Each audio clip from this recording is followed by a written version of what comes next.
Pak Syafrin, pertanyaan saya tadi. Jadi kalau kemudian ada pekerja yang bidang pekerjaannya memang meliputi gawat daruratan dan harus bekerja larut malam atau bahkan mungkin dini hari, apa solusi dari Anda? Memang kami dari Dinas Perhubungan sudah mengalokasikan ada 50 unit bis sekolah yang kita kerjasamakan dengan Dinas Kesehatan dan Palang Merah Indonesia untuk fokus dalam mobilisasi tim medis khas khusus untuk penanganan COVID-19.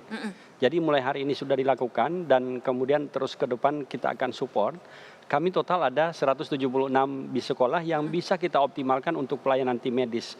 Dan untuk tim medis selain COVID-19 ini tentu kita menunggu dari institusi yang bersangkutan sesuai dengan request mereka seperti apa. Oke, berarti yang request baru untuk tenaga kesehatan ya? Tenaga tim medis untuk COVID-19. Jadi kita akan pick up dari mana misalnya mereka Ini yang minta siapa? alamatnya. Kami koordinasi dengan Dinas Kesehatan dan Palang Merah Indonesia. Jadi misalnya berapa rumah sakit rujukan, kemudian timnya tinggalnya di mana, di area-area tertentu kita tetapkan pick up Titik pointnya, jemput ya? kemudian kita drop ke rumah sakit rujukan dan atau sebaliknya. Sehingga pergerakan mereka itu juga tetap steril dan tidak ada interaksi dengan masyarakat ataupun angkutan umum, penumpang angkutan umum lain. Jadi untuk tenaga medis yang memang harus masuk bekerja larut malam ataupun dini hari yang jelas sudah di-cover oleh di Sub DKI ya. Ada titik poin jemput dan ada nanti kemudian diarahkan atau kemudian diantarkan ke rumah sakit rujukan. Rumah sakit rujukan. Bagaimana dengan mungkin bidang-bidang lain? Saya belum kepikiran selain tenaga medis yang kira-kira harus keluar malam juga karena pasti polisi TNI juga udah punya mereka punya infrastruktur sendiri. Tapi andaikan ada yang lain, harus seperti apa? Perlu dipahami bahwa banyak perusahaan, kantor yang ternyata mereka juga sudah memiliki bis karyawan.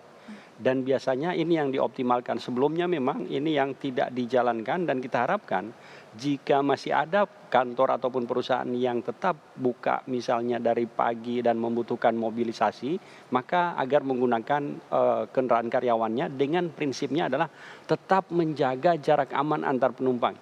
Ini yang seringkali kita lupakan, makanya di dalam pembatasan kami layanan angkutan umum, selain waktu juga kapasitas di dalam bus dan kereta itu kita batasi.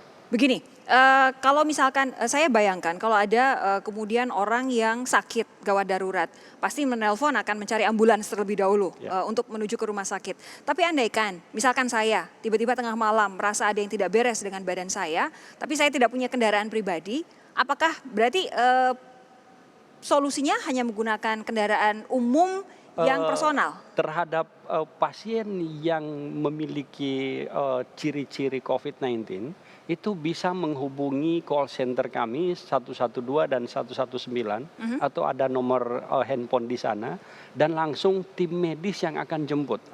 Kemudian terhadap hal-hal yang misalnya dari tim medis mendapatkan kesulitan armada, maka bis sekolah kami pun itu bisa dioptimalkan untuk memanfaatkan. Satu hal lagi bahwa seluruh layanan Transjakarta Cares itu ada 26 unit armada itu siap juga untuk melayani masyarakat yang kemudian misalnya terindikasi atau memiliki gejala-gejala coronavirus ini.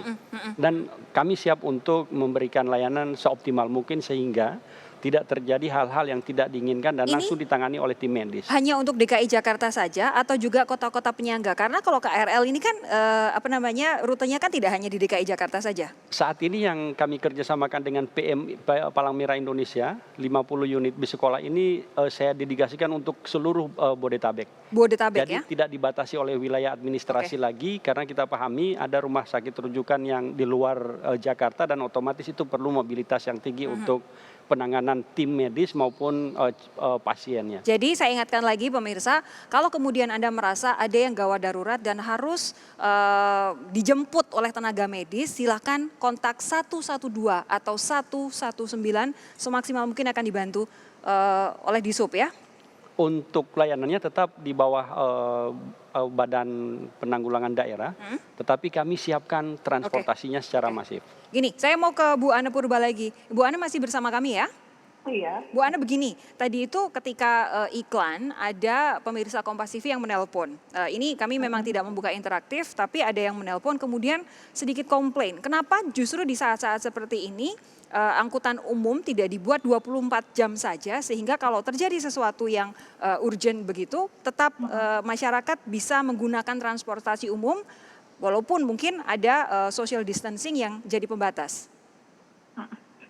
Sebenarnya kita juga operasionalnya tidak 24 jam ya. Tapi berakhir di pukul 12 berangkat terakhir dan biasanya kita sebutnya kereta terakhir itu ada transit menunggu mereka yang masih ada transaksi di stasiun. Jadi sebenarnya juga tidak 24 jam karena kami harus memastikan sarana kami, mengecek sarana, prasarana untuk keselamatan juga. Gitu. Kalau kemudian ada masukan untuk justru membuat ini jadi 24 jam, berarti tidak mungkin ya Bu Ana ya?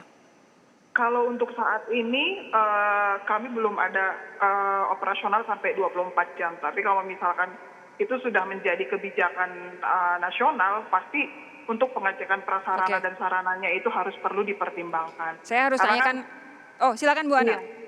Ya karena kita kan untuk mengoperasikan transportasi juga kita harus mengutamakan keselamatan.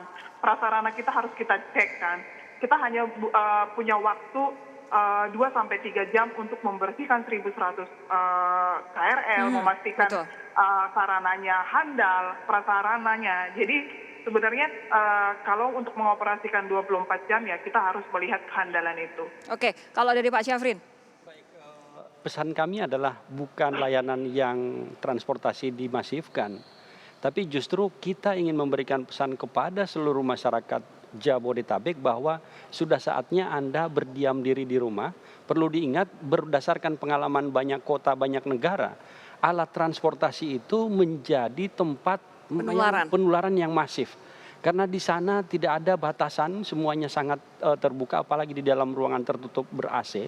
Itu begitu mudahnya virus ini menyebar. Dan oleh sebab itu justru yang ingin kita sampaikan adalah Anda diam di rumah. Kemudian begitu Anda mengalami gejala, langsung hubungi call center kami dan tim medis yang akan bergerak. Jangan Anda yang bergerak naik angkutan umum. Karena begitu Anda yang bergerak naik angkutan umum, berapa banyak masyarakat yang kemudian tertular. Justru kita menjaga ini jangan sampai terjadi. Terakhir Pak Syafrin, ini kan untuk dari tadi kan protokol untuk angkutan umum yang tertutup begitu. Bagaimana dengan mengakali untuk memastikan bahwa tidak ada antrean di halte? Ya baik, jadi dalam sosialisasi kami sejak hari Jumat malam kita press conference, kemudian semalam kami langsung rilis secara masif ke media bahwa kita selain melakukan pembatasan waktu operasional, kita mengedepankan prinsip social distancing apakah itu di bis, kereta maupun di halte dan stasiun. Dan oleh sebab itu kapasitas penumpang yang berada di halte maupun di stasiun kita batasi. Contohnya MRT. Di satu stasiun dibatasi tidak boleh lebih dari 360 penumpang, calon penumpang. Karena kapasitas kereta yang akan datang itu hanya mampu memuat 360. Yang sebelumnya adalah 1.200 penumpang sekali satu rangkaian jalan. Dan antriannya di mana? Kami himbau kepada masyarakat untuk lakukan antrian di luar stasiun dan di luar halte. Kenapa? Karena begitu antriannya di luar halte dan di luar stasiun, potensi untuk penyebaran di ruang terbuka itu lebih kecil, lebih rendah. Dan itu yang kami himbau. Kami kemarin sudah berkoordinasi juga dengan rekan-rekan dari Dirlantas Polda Metro Jaya. Kami melakukan brief bersama-sama dan kemudian kita sepakat besok itu kami akan turun melakukan pengawasan terhadap jarak aman antrian di halte dan stasiun. Sehingga kita akan menghimbau pada masyarakat tolong dijaga jarak aman. Kalau dulu waktu kecil kita baris berbaris lencang depan, maka dalam antrian pun harusnya sudah diterapkan. Begitu antri lencang depan harus ada jarak jarak satu kepal. Kemudian itu kita harapkan menjadi jarak aman untuk antrian di angkutan umum. Pak Syafrin, terima kasih sudah bergabung bersama kami. Ibu Ana Purba juga terima kasih sudah meluangkan waktu untuk Sapa Indonesia Malam. Ingat saudara, mulai Senin besok KRL di Jabodetabek hanya akan beroperasi mulai pukul 6 pagi sampai dengan 20 waktu Indonesia.